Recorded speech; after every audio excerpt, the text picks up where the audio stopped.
just got the first copy of my book.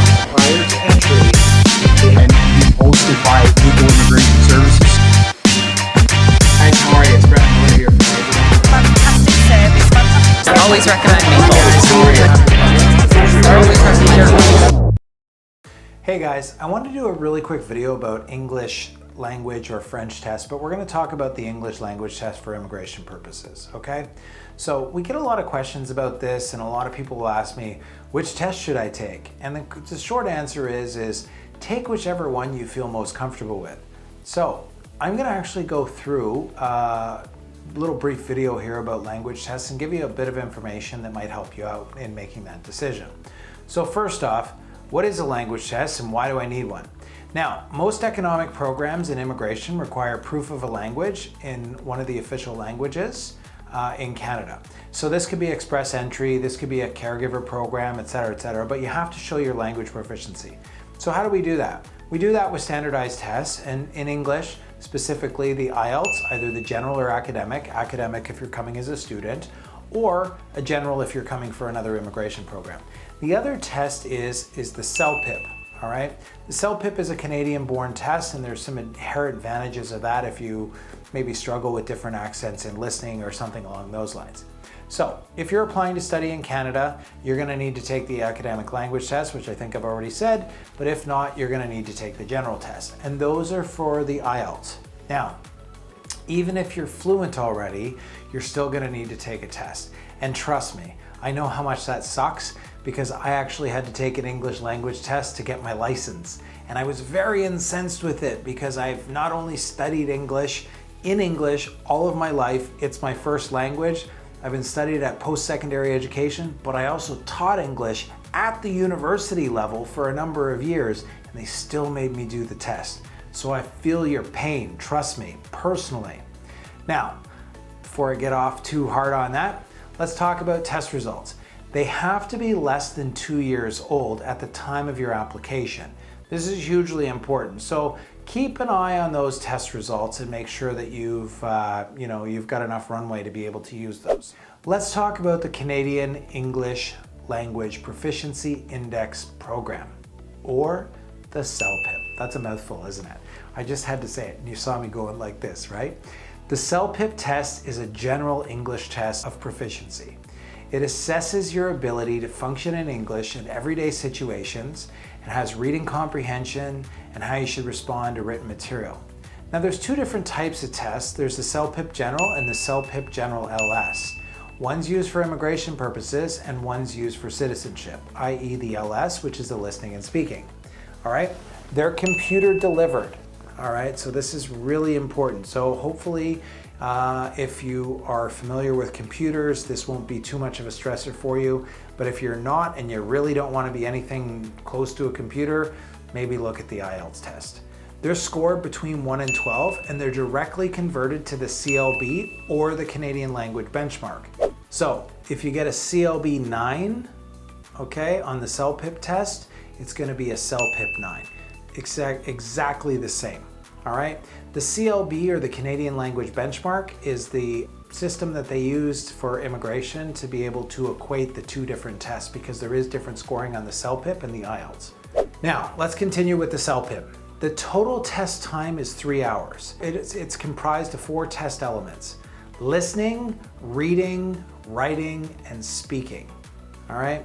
And just so you know, as a little side note, we did an entire masterclass with the CELPIP team, and there's another video on this. So by all means, please go check that out because there's some great information and some really good study tips there. All right, let's move on to the next test, which is the IELTS, or the International English Language Testing System. Okay, this one's out of the UK, and this assesses your language ability on 4 skills, just like the CELPIP, right? We got listening, reading, writing, and speaking. Okay, easy, right? There's 2 different versions of the test as well. There's an academic and there's a general version. So again, I know that we've covered this, but we'll do it one more time.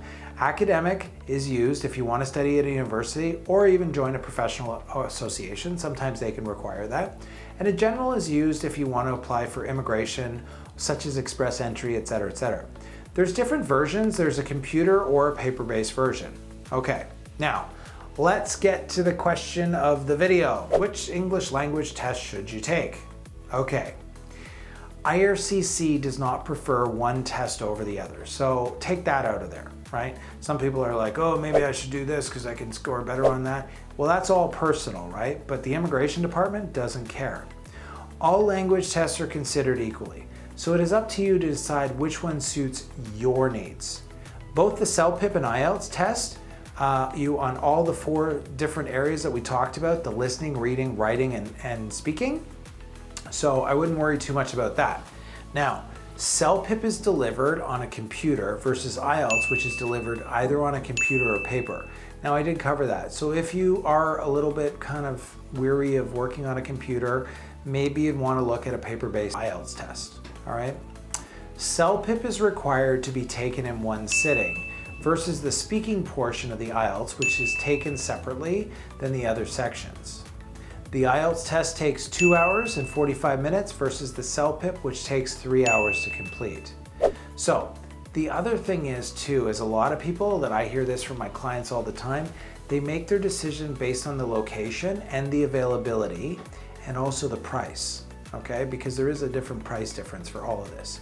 But you can check all this stuff out. It's all online and you can see and make that decision for yourself. Also, CELPIP is aggressively rolling out different locations and they're not internationally as available as the IELTS, but stay tuned because I think that that's going to happen really soon. The other thing with the CELPIP is that you can view your results online within 4 to 5 days. Okay, the paper-based IELTS can take 3 to 5 calendar days and the computer-delivered IELTS can be available within 13 calendar days. So again, there's a number of different things that you need to take into account, not only for your personal situation when you're taking the test, but also when you're proceeding ahead and when you need that stuff, all right? So hopefully this has been helpful to you. If you have any questions about the language test, please feel free to reach out. And I want to give you one little bonus tip, okay? If you're a native speaker of English, please study for the test, okay? A lot of people, this is the biggest mistake that I see. They don't study. Now we get it. You speak English, okay? You've studied English, you've been educated in English, it's your first language, etc., etc. So why do I need to study for it? You don't need to study English, you need to study for the test. You need to understand how you're going to be marked, what the format of the test is, etc., etc. And I promise you, this will affect your score. So you need to study. That's my bonus tip for you. Other than that, please feel free to reach out. If you have any questions or concerns, let us know. Put them in the comments below. Send us a note. We're here to help. All right? Don't forget to like, subscribe, and turn on notifications. We'll look forward to seeing you in the next video. Take care, guys.